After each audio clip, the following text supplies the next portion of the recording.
Dead in the phone. It started with a message. Just a single notification buzzing in the quiet hours past midnight. Hey. It's me. Call me back. The number was unfamiliar. No name. No contact photo. Just those plain words, sitting cold on the screen. Marissa stared at it, the pale glow of her phone making her face ghostly in the darkness of her bedroom. The rain outside was relentless, a steady whisper against the windows. At first, she thought it was a prank, wrong numbers happened. She ignored it, set the phone face down on the nightstand, and closed her eyes. Then it buzzed again. Please. I need to talk to you. It's important. The words felt heavier this time, like a hand pressing down on her chest. She sat up, heart pounding harder than it should have for a stupid text. Her thumb hovered over the keyboard. Who is this? Seconds passed. The phone vibrated. You know me. I know you. You were there when I died. A chill rippled through her. She wasn't a stranger to loss. Her brother, Liam, had died 5 years ago. But this was impossible. Liam never texted after. No one did. Her pulse quickened. She checked the number again. Area code from a town she'd never even been to. The phone buzzed again. Check the news. Highway crash. Friday. They never found my face. The phone nearly slipped from her hands. It was Saturday. Was someone messing with her? She tapped her news app, her stomach knotting tighter with each swipe. And then she found it. A single car accident near Brighton Falls. No identification on the body yet. Burned beyond recognition. Marissa's breath hitched. The phone buzzed. It's not just me. They're waiting too. And they're coming closer. Don't ignore us. Please. A shadow shifted outside the window. But there was no one there. Marissa felt a tightening in her chest, the kind that squeezed slowly, deliberately, like a hand closing around her ribs. The rain outside hadn't let up, but now the sound of it seemed muted, distant, as if her senses were folding inward. She checked the lock on her phone screen, heart hammering with every passing second. It felt ridiculous, childish even, to be this shaken by a text, yet her trembling hands betrayed the gnawing unease coiling deeper in her gut. The message wasn't just eerie, it felt wrong, like a whisper from somewhere she wasn't supposed to hear. She forced herself to breathe, filling her lungs in a long, shaky inhale before glancing back at the news article. The accident had been gruesome, the kind reporters described with clinical detachment: charred remains, no identification, a single vehicle crumpled into something unrecognizable. But the detail that stuck was the time, 11:58 on Friday night. Barely 24 hours ago. She hadn't left her apartment. She hadn't seen anyone. So how could this stranger claim she was there? A gust rattled the window, and she startled, clutching the phone tighter as another notification bloomed across the screen. This one wasn't text. It was a voicemail. No caller ID. Just a duration, 37 seconds. Marissa hesitated, thumb hovering over the play button. Her mind raced through possibilities: a prank, a glitch, someone with too much time and a sick sense of humor. But curiosity gnawed deeper, the part of her that needed to know, no matter how much the rational part screamed against it. The recording began with static, a distorted hiss, like wind rushing past an open microphone. Then, beneath it, breathing. Ragged. Uneven. Wet, like the person speaking was struggling against something. And then a voice, low, trembling, barely above a whisper. You need to listen. They're not done. I can see them now. Behind the glass. Closer. There. The message cut off with a sharp burst of static. Marissa sat frozen, the silence in her apartment suddenly pressing too heavily, as if the very walls were holding their breath with her. The phone felt heavier in her hand, the chill from the screen seeping into her skin. She wanted to rationalize it, had to, but a single detail kept her mind spiraling in endless circles. The voice in the message?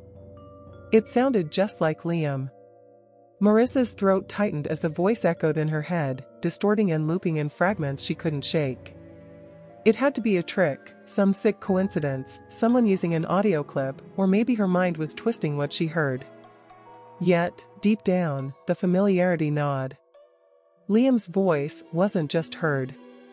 It was felt, resonating in that raw place grief leaves behind, the one she'd buried so carefully. The rain's rhythm seemed heavier now, drumming against the glass like knuckles rapping for attention. Her fingers fumbled as she hit redial, half expecting the call to be rejected, half praying for it. But the line connected. Silence stretched, empty and oppressive, filled only with the faint crackle of static like a bad radio signal. "Who is this?" she whispered, her voice barely louder than the rain. No answer. Just that same hiss. She could hear her own breathing loud in the quiet, the pulse in her throat matching the static's hum. And then, just when she was about to hang up, a sound emerged from the void. Not words. Not a voice. Tapping. Slow. Deliberate. 5 knocks, a pause, then 5 more. Her heart stuttered. She knew that rhythm. It was Liam's code, their secret knock when they were kids. 5 and 5. Alive and alive.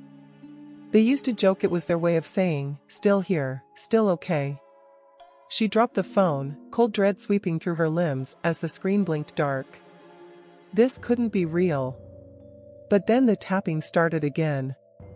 Not from the phone. From the hallway. Marissa's breath hitched, each step she took toward the door feeling heavier, her body moving on instinct, fear making the world seem muffled, dreamlike. She pressed her ear to the wood, heart pounding so loud she could barely hear anything else. No footsteps. No voices. Just the rain. Maybe she imagined it. Maybe it was just the pipes, old building, creaky walls. That was rational. But then came the final message. A text. Look outside. Marissa hesitated, pulse roaring as she approached the window, rain streaking in chaotic patterns across the glass. For a moment, nothing stood out. Just her reflection, pale and wide-eyed, superimposed against the wet cityscape below. But as lightning flashed, she saw it, far across the street, at the edge of the dimly lit parking lot. A figure. Standing perfectly still. Watching. And her phone buzzed again. I told you. They're closer. Marissa staggered back from the window, the glass misting with her breath as panic swelled, tight and suffocating. She wanted to look away, to unsee the figure across the street, but her eyes refused to leave the spot. The figure hadn't moved. Not a single step. Not even a twitch. Just standing. Watching. She felt exposed, vulnerable, as if the rain-soaked night had peeled back some invisible barrier between her world and whatever this was. Her phone buzzed again, a sharp vibration that felt like a slap in the silence. Another text. Don't turn around. Every hair on her neck rose. The air behind her felt wrong, heavier somehow, as if the shadows themselves were thickening. She held her breath, fighting the sickening pulse of adrenaline urging her to look. But she didn't.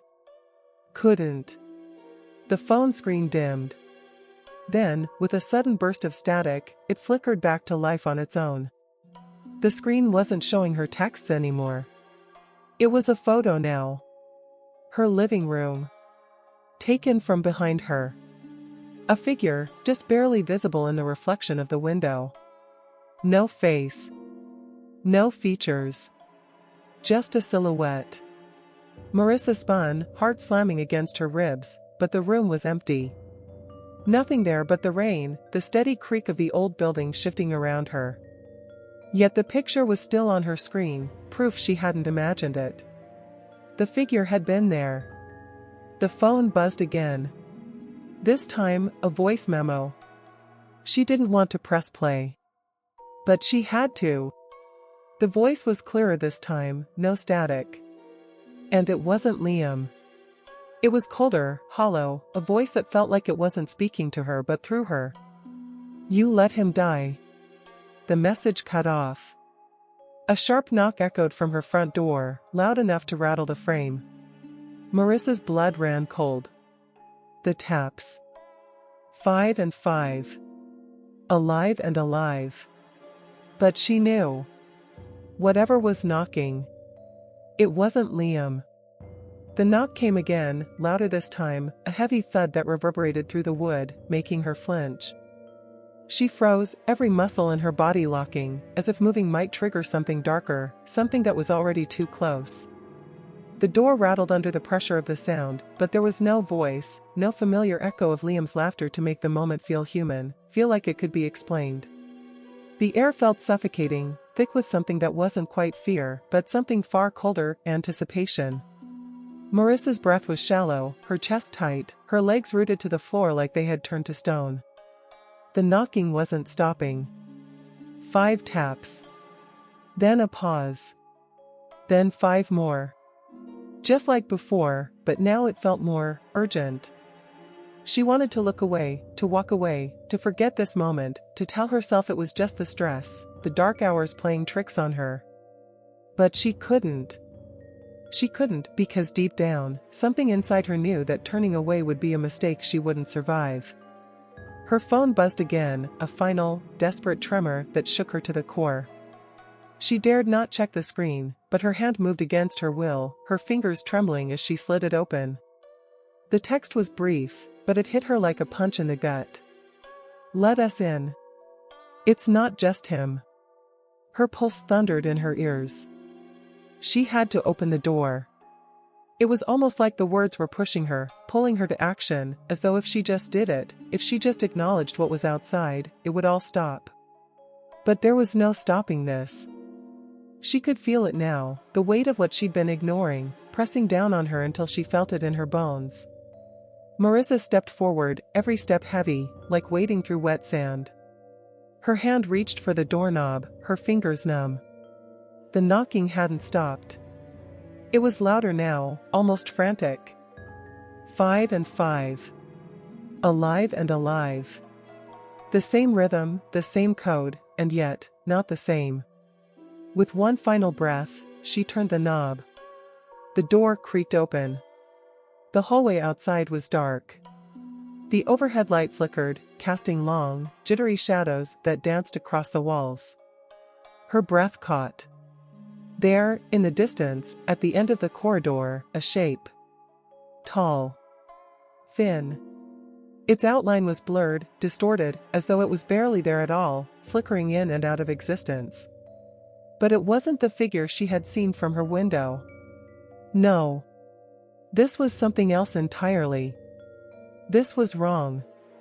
The figure turned, its head snapping to face her, its face. It had no face. Just smooth, pale skin, stretched tight over something hollow, like a mannequin, like the skin of someone who should have been dead.